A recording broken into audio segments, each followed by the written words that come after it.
अनमोल वचन अखिल भारतीय संत मत सत्संग के संस्थापक और गृहस्थ में आनंद योग के जनक परम संत महात्मा परम पूज्य श्री यशपाल जी महाराज अर्थात परम पूज्य भाई साहब जी द्वारा प्रतिपादित इन अनमोल वचनों का पालन करना अति आवश्यक है। ये वचन हमारी गृहस्थ आध्यात्मिक साधना के लिए मूलभूत सिद्धांत हैं, जो इस प्रकार हैं।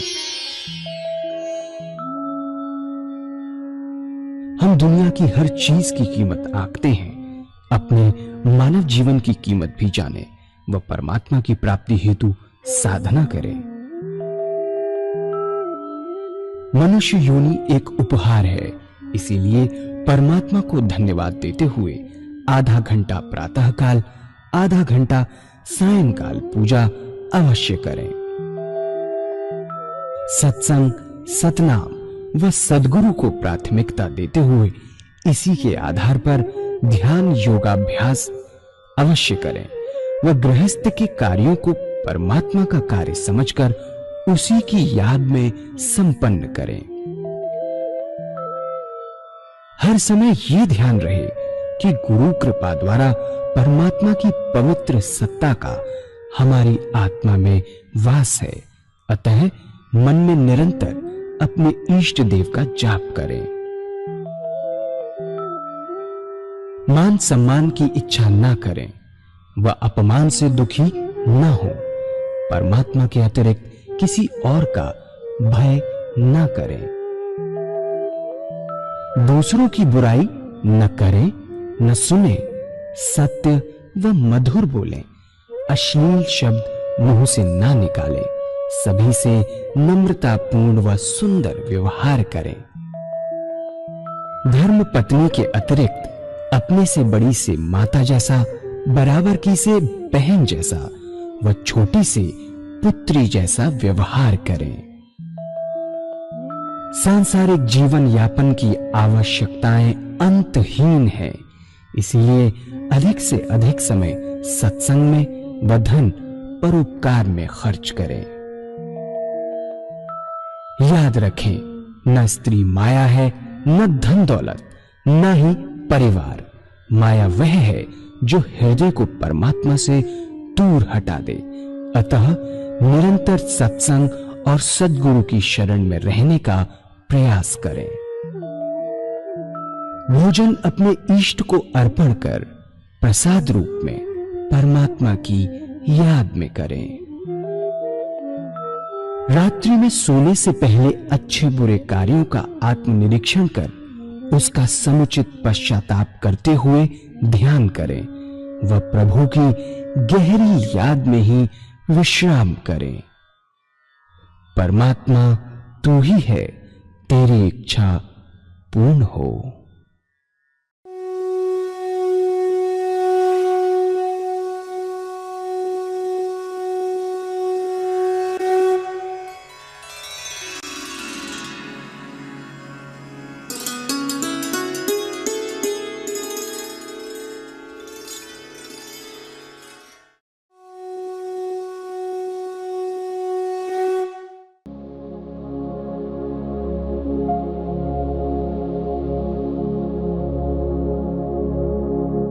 जय सद्गुरुदेव जय पद शरणं श्रेयस्वरूप चरणों शरणं।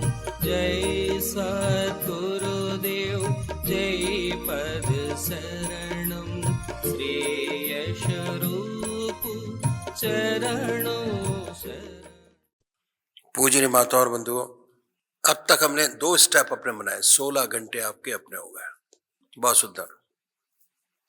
अब थोड़ा आगे चलते हैं। 16 के 24 कैसे बनाए? निरंतर ईश्वर की याद और दुनिया के काम भी चलते रहे। ये साधन सरल है। सेकंड थोड़ा टिपिकल है, ये बहुत सरल साधन है, पर जिसके 16 घंटे बन गए वही बनाए। क्या है? हमें स्टेप बाय स्टेप चलेंगे तो बहुत आसानी से अपने रास्ते को पार कर पाएंगे। पहले 8 घंटे अपने बनाए, जब उसमें कॉन्फिडेंस आ जाए तो 8 के 16 पर स्टेप आउट करें। जब उसमें भी कॉन्फिडेंस आ जाए कि हो गया, चलते फिरते खाते पीते सोते जागते याद बनी रहती है, तो अब थर्ड स्टेप पर आए। जब बुद्धि का कार्य सामने आए, क्या है ये साधन? जब भी कोई काम करने बैठे उसे अपने इष्ट देव के अर्पण कर दीजिए। क्या कि हे प्रभु आप कीजिए, मैं नहीं कर सकता। उसके बाद उसमें लग जाइए, समझिए वह कर रहा है, मैं उसके हाथ का केवल एक यंत्र हूं। ऐसी धारणा बनाकर इस काम को कीजिए। जब कार्य समाप्त हो जाए तो उसको अर्पण कर दीजिए कि प्रभु आपने किया, मैंने नहीं किया। ये साधन बहुत सरल है। जब कुछ टाइम बाद जब ये साधन करेंगे तो बहुत सुंदर अनुभव आपके होने शुरू हो जाएंगे। पहला अनुभव ये होगा कि धीरे धीरे आश्चर्यचकित हो जाएंगे कि कमाल है, बुद्धि का काम भी करता हूं। और ऐसा मालूम होता है कि भगवान की याद की तरंगे मेरे दिल और दिमाग के बीच में बह रही हैं और काम भी हो रहा है। बहुत सुंदर। ऐसा सुंदर अनुभव। दूसरे तरीके के अनुभव इस प्रकार के होते हैं कि अब जो आप काम करते हैं वह प्रभु का समझ के करते हैं, ईश्वर का समझ के। अपना समझ के तो करते नहीं, प्रभु का भेजा हुआ कार्य है, उसी का काम हमें करना है, ऐसा समझ के करते हैं। धीरे धीरे ये अनुभव होने शुरू हो जाते ही काम तो बहुत मामूली सा था, लेकिन जब पूरा हुआ उसका बहुत बड़ा रिजल्ट आपके सामने आया तो हम इमेजिन भी नहीं कर सकते। हैरत होती है कि इसका काम इतनी बड़ी इंपॉर्टेंस मैंने कभी प्रयास भी नहीं कर सकता था, मैंने नहीं किया, परमात्मा ने किया। ऐसी धारणा धीरे धीरे बन जाती है। बहुत सुंदर। तो जब ये स्टेज आती है तो हमारी आज्ञा चक्र स्पंदन होना शुरू हो जाता है, और जब आज्ञा चक्र स्पंदन शुरू हो जाता है, प्राणवायु का जब ये स्पंदन होता है तो बड़े आनंद होता है। नशे की सी हालत है, बड़ा आनंद है, जैसे कोई नशीली चीज खा या पी ली हो। ये नशा राम नाम का नशा है। शराब का नशा आदमी को नीचे गिराता है, राम नाम का नशा इससे कहीं ऊंचा ऊपर ले जाता है। बड़ी ऊंची भावना पैदा होती है। इस नशे का असर यही है, परोपकार, विषबंदित प्यार, परमात्मा की भक्ति, सुंदर सुंदर विचार पैदा होते हैं इस नशे से। तब एहसास होता है कि काम भी हो रहा है पूर्ण लगन के साथ, और साथ साथ स्पंदन भी हो रहा है आज्ञा चक्र पर। नशे की सी हालत है, उस परमात्मा की याद निरंतर जारी है, भगवान की याद भी और काम भी हो रहा है। ऐसा सुंदर अनुभव होता है क्योंकि परमात्मा को काम अर्पण करने की आदत बना ली है। प्रभु आप कीजिए, मैं नहीं करता। और जो होता है ऐसी दशा में बड़ा ऊंचा कार्य होता है, बड़ा सुंदर कार्य होता है। जो भी होता है पूर्ण चित्त की एकाग्रता के साथ, दिमाग वहीं लगा होता है, इसलिए बहुत ऊंचा काम होता है, बहुत अच्छा काम होता है। और साथ साथ ईश्वर की याद बनी है। निरंतर यह अनुभव होता रहता है कि मैं नहीं करता, मैं तो नहीं कर सकता था, परमात्मा करता है, मैं तो उसके हाथ का केवल एक यंत्र हूं, वह करता है। ऐसा सुंदर अनुभव। जब ऐसी दशा हो जाती है, हर समय प्रभु चिंतन और दुनिया के सारे काम, चाहे शारीरिक और मानसिक, बहुत सुंदरता से संपन्न हो जाते हैं। हृदय निरंतर परमात्मा की याद में बर्फ की तरह पिघलता रहता है। निरंतर उसकी याद है, एक क्षण को भी उसकी याद नहीं भूलती। ऐसी सुंदर अवस्था बनती है। 24 घंटे का ध्यान, निरंतर उसकी याद है। एक भी सेकंड को परमात्मा की याद के बगैर नहीं रहता। इसी दुनिया में रहता है, इसी दुनिया के सब काम करता है। दूसरों से कई सुंदर, समस्त दुनियावी व्यवहारों में कुशल रहता है। अगर संसारिक कामों में पीछे रह गया तो हमारी मंशा पूरी नहीं हुई। तारीफ तो तब है जब दुनिया के काम आज से अच्छे हों और साथ साथ ईश्वर में जीवन हो और परमात्मा की याद में बर्फ की तरह दिल पिघलता रहे। दस्त बकार दिल बेयार, ऐसी सुंदर अवस्था मिलती है सब अभ्यास से। कबीर साहब का नाम आपने सुना होगा। वे तत्वज्ञानी थे। उन्होंने इस दशा का बड़ा सुंदर वर्णन किया है। कबीर साहब बगैर पढ़े लिखे थे, उनके लिए काला अक्षर भैंस बराबर, और उनकी जो वाणी निकलती वह हृदय से निकलती थी और उसके अनुभव के आधार पर दूसरे लोग लिख देते थे। बहुत सुंदर दिग्दर्शन उन्होंने इस दशा का किया है। कहा है कि संतो सहज समाधि भली, कि संतो सहज समाधि भली। इस दशा को सहज समाधि कहा है। क्यों? निरंतर ईश्वर की याद है, पूरा ज्ञान है, ध्यान भी बना हुआ है और काम भी हो रहा है। कि संतो सहज समाधि भली, गुरु कृपा जिस दिन से जागी, निश दिन अधिक चली। ये सहज समाधि की जो अवस्था है, सहज है, सहज ही सारे काम होते हैं, प्रेशर से कोई काम नहीं होता।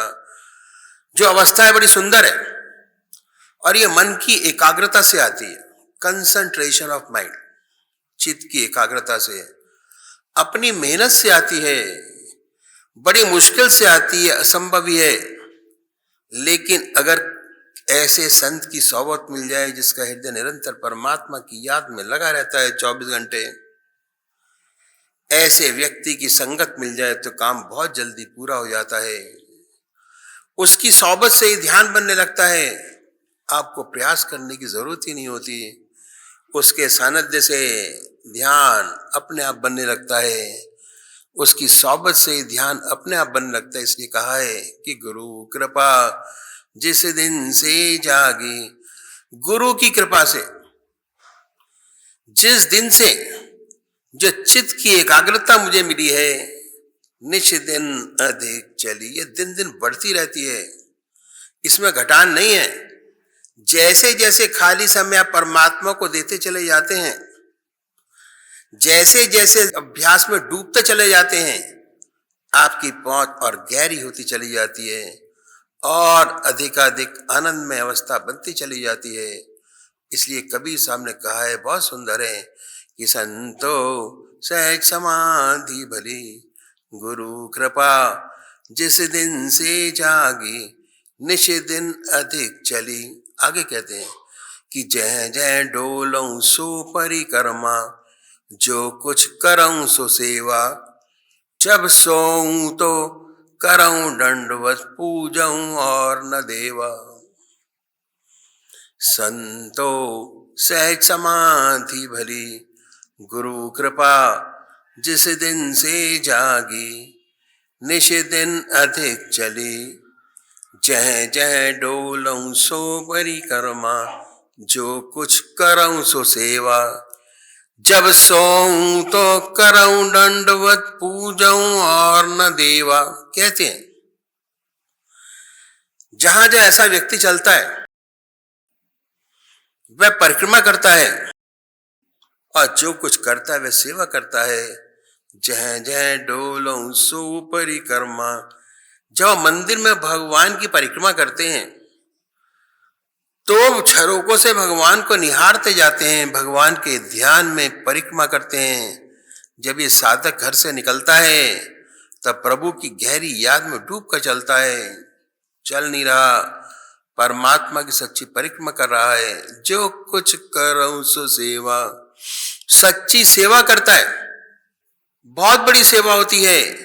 संसार के दावानल से झुलसे हुए हृदय आते हैं, आए बैठे शांति लेकर जाते हैं, शांति और आनंद लेकर जाते हैं, सुख शांति लेकर जाते हैं। कैसे सच्ची सेवा है, दूसरों की आत्मा खिलती है, सच्ची सेवा होती है जय जय डोलऊं सो परिक्रमा, जो कुछ करऊं सो सेवा, जब सोऊं तो करऊं दंडवत पूजाऊं और न देवा। ऐसा व्यक्ति जब सोता है, जय जय डोलऊं सो परिक्रमा, जो कुछ करऊं सो सेवा, जब सोऊं तो करऊं दंडवत पूजाऊं और न देवा। जब ऐसा व्यक्ति सोता है,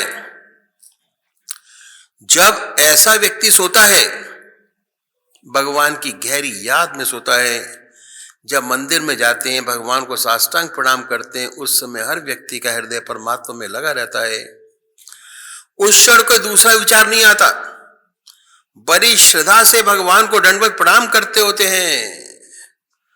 उस क्षण हृदय भगवान में लगा रहता है। इस साधक का हृदय जब सोता है, परमात्मा की गहरी याद में डूबा होता है। वह सो नहीं रहा, परमात्मा को दंडवत प्रणाम कर रहा है। जब सोऊं तो करऊं दंडवत पूजाऊं और न देवा। और ये एक इष्ट का पुजारी, एक इष्ट का पूजा करने वाला, शुरू में जैसे मैंने बताया कि जो साकार पुजारी है उसको अपना एक इष्ट निश्चित करना बहुत जरूरी है। एक इष्ट, अनेक नहीं, एक। तभी चित्त की एकाग्रता प्राप्त होकर सो सकेगी, नहीं तो नहीं हो पाएगी। और निराकार पुजारी के नाम आगे कबीर साहब कहते हैं कि कहूं सो नाम सुनऊं सो सिमरन, कहूं सो नाम सुनऊं सो सिमरन, खाऊं पीऊं सो पूजा, ग्रह उजाड़ एक सम लेखूं, भाव मिटाऊं दूजा। ऐसे व्यक्ति की जो वाणी होती है उसमें भगवान की लीला का वर्णन होता है। परमात्मा के गुण अनुवादों में ही उसको सच्चा आनंद व सुख मिलता है। निरंतर आत्मा के शब्द को ही सुनता रहता है, कहता है ईश्वर का नाम, सुनता है ईश्वर का नाम। और जब भोजन करता है तब भगवान को अर्पण करके करता है। हर ग्रास परमात्मा की याद में खाता है। भगवान को सच्चा नैवेद्य चढ़ा रहा है, वह भगवान की सच्ची पूजा कर रहा है। भगवान को नैवेद्य चढ़ा रहा है, सच्ची पूजा उससे बन रही है। कबीर साहब ने कितना सुंदर कहा है कि कहूं सो नाम सुनऊं सो सिमरन, खाऊं पीऊं सो पूजा, ग्रह उजाड़ एक सम लेखो, भाव मिटाऊं दूजा। ऐसा व्यक्ति निरंतर अपने आत्मा के आनंद को चूसता रहता है। उसके अंदर परमात्मा का शब्द चल रहा है। इसलिए आप उसे मखमल के गद्दे पे सुलाइए, नीचे सुलाइए, कोई फर्क नहीं पड़ता, कोई अंतर नहीं। चाहे बड़े महल में रखें, चाहे झोपड़ी में रखें, उसका उसके ऊपर कोई प्रभाव नहीं पड़ता, क्योंकि उसको इसे पता ही नहीं कि क्या हो रहा है। वह तो ये जानता ही नहीं कि उसकी जिंदगी कैसे चल रही है। वह तो निरंतर परमात्मा की याद में लगा रहता है, अपने आत्मा के रस को ही चूसता रहता है। सेवक के गुरुदेव कहा करते थे, बहुत सुंदर कहते थे। वो कहते थे कि निशाते जिंदगी है, निशाते जिंदगी है, जिंदगी का यूं बसर होना। निशाते जिंदगी है, जिंदगी का यूं बसर होना। निशाते जिंदगी में जिंदगी से बेखबर होना। निशाते जिंदगी है, जिंदगी का यूं बसर होना। निशाते जिंदगी में जिंदगी से बेखबर होना। सबसे ऊंची जिंदगी है। दुनिया के सारे वैभव आपके पास मौजूद हैं, गाड़ी है, बंगला है, सब कुछ है, लेकिन उसके मन के अंदर इसका प्रभाव ही नहीं, एहसास ही नहीं। उस सब वैभवों का एहसास रत्ती भर नहीं। उसका हृदय निरंतर अपने आत्मा के रस को चूसता रहता है। उसका मन तो आपकी आत्मा में लगा रहता है, उसी के आनंद को निरंतर रहता है। यही है सच्ची जिंदगी कि ग्रह उजाड़ एक सम लेखूं, भाव मिटाऊं दूजा। एक बात और, सेवक ने बताई कि गीता में साधन की दृष्टि से 4 विशेष बात है। पहला, आहार की शुद्धि, जिसके बारे में बहुत डिटेल में आपको बताया गया। दूसरा, विहार की शुद्धि, बहुत डिटेल बताया गया। तीसरा, अभ्यास, जब से शुरू किया आज तक वो अभ्यास ही करते चले आ रहे हैं हर चीज का। चौथा, वैराग। वैराग का मतलब हम लोग गलत समझते हैं। वैराग का मतलब समझते हैं कि घर बार छोड़ दे, बीवी बच्चे छोड़ दे, धन दौलत छोड़ दे, जंगल में जाके बैठ जाए, उसे हम वैरागी कहते हैं। वास्तव में वैरागी नहीं है, त्यागी है। उसने हर चीज का त्याग कर दिया। वास्तव में वैरागी कौन है? सच्चा वैरागी वो है जिसके हृदय में परमात्मा की गहरी याद है, चाहे वो घर में है, चाहे वो जंगल में है। सिवा उसके उसका मन इधर उधर नहीं जाता। जब आप पूजा में बैठते हैं और सच्ची पूजा आपसे बनती है तो आपका चित्त परमात्मा में एकाग्र हो जाता है, दूसरे विचार नहीं आते। जितने समय आपकी ऐसी अवस्था है उतने समय आपसे बड़ा कोई वैरागी नहीं परमात्मा के समीप है। जब परमात्मा के समीप हैं तो माया और संसार से दूर हैं। यही अवस्था आपकी बढ़ती चली जाए। धीरे धीरे हर समय ऐसी स्थिति आपकी बनने लगे कि निरंतर प्रभु की याद हृदय में डूबा रहे। कोई काम आया, उस प्रभु का काम प्रभु की याद में किया जा रहा है। काम खत्म हुआ, उसको अर्पण है, उसकी याद बनी है, एहसास है ईश्वर की याद बनी हुई। तो आपसे बड़ा कोई वैरागी नहीं। सच्चे वैरागी आप हो। इसी दुनिया में है, इसी दुनिया में, इसी संसार में, ग्रस्त के अंदर, लेकिन दुनिया की वस्तु आपको छुएगी नहीं। यही है वैराग। और वैराग आता है अभ्यास से, त्याग से वैराग नहीं आता। वैराग आता है अभ्यास से। जो समस्त साधन करने की पद्धति आपको बतलाई कि कैसे भोजन करें, कैसे सोएं, कैसे दातन करें, कैसे कुल्ला करें, कैसे मंजन करें, कैसे स्नान करें, कैसे ईश्वर की याद निरंतर बनाए रखें।